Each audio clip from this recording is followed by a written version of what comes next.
आंबटा बेसी पाचुनी अल्प पाचिजे।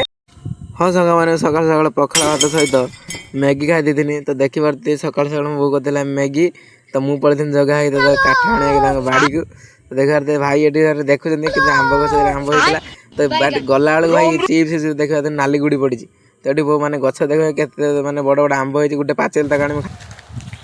आंबटा बेसी पाचुनी अल्प पाचिजे देख जगह पकड़ पूरे देले आंब को नहीं अभी और सुनिए।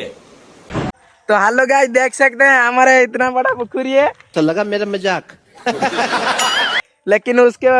अंदर कुछ नहीं है एक मछली है तापर भाई मोर पड़े घर कहीं गनी तो जाइनु घर को कथा में तो आसला भाई कहले चॉकलेट नहीं जा तो बहुत समय हाणियार अच्छे आमको देखा तो जंगलटा पूरा एटी तो मऊसा एटी कौन आंब भी छेले आंब के गोटे देले निकुची मऊसा सेटा तो देखी पारे माने आम आणीनु कात देखा ना पाची ना खाई दी तलू तो नई बंधु पारे घर को पलि आस सांग मैंने देखी पारे तो भाई पलि आसा मतलब नवा तो देखी पारे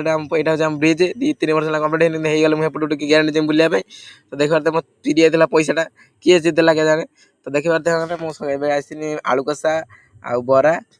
तो खाई दी सारे देखी पारे जब भल लगी तो लाइक शेयर करिए निश्चय कमेंट करिए।